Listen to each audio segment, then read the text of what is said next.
madaxweynaha Somaliland Axmed Maxamed Silaanyo ayaa sheegay in sharcigu uu siinayo inuu mar kale u tartamo madaxtinimada Somaliland waxaana uu xusay inuu kalsooni ka qabo inay shacabku dib u doortaan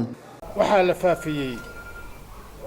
inaanan doorashada dambe isu soo taagaynin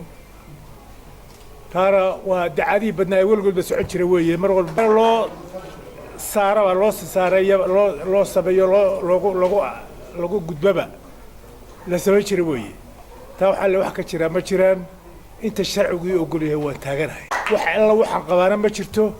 dalkayga iyo dadkayga waan u shaqeynayaa waan u shaqeyn jiray waan u shaqeynayaa insha Allah taala shacabka ummadda kalsooni madaxweyne Silaanyo maanta ku soo laabtay dalka kadib shir lagaga hadlayay ganacsiga iyo maalgashiga oo uu ka qayb galay dalka Ingiriiska waxa uu sharaxay muhiimadda uu lahaa shirkaasi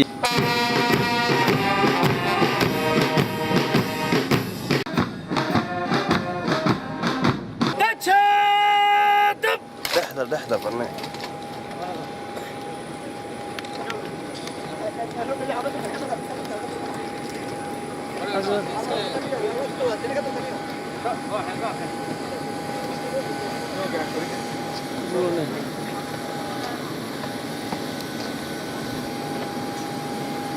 مدن مدحويني waxa salaataada u diyaara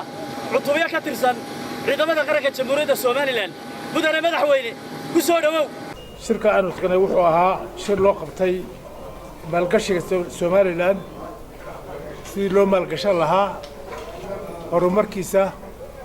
taasoo wax weyn ka tari karta shirkaas waxa shir aad loogu guuleystay buu ahaa aad loo yimid buu ahaa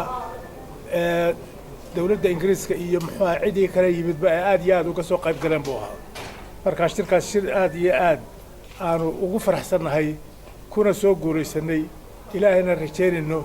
inuu midhiisa iyo faa'iidadiisa aynu wax ka aragno ayuu ahaa way muujinaysaa dawladda Ingiriiska inay aad u danaynayso inay Soomaaliya wax la qabato mar hadday shirkaba inoo qabatay oo maalgashiga inta la eg ee dadka dunida isugu yeedhay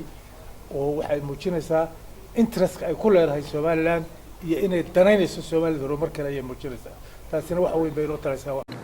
maalmihii u dambeeyay waxa si weyn looga hadlayay musharaxnimada madaxweynaha ee doorashada madaxtinimada ee lagu wada inay qabsanto 2015 iyadoo siyaasiyiin kala duwan ay ka hadleen isla markaana warbaahintu ay baahiyeen warar sheegay in madaxweynuhu aanu sharaxnayn Khalid Xabsi Kalsan TV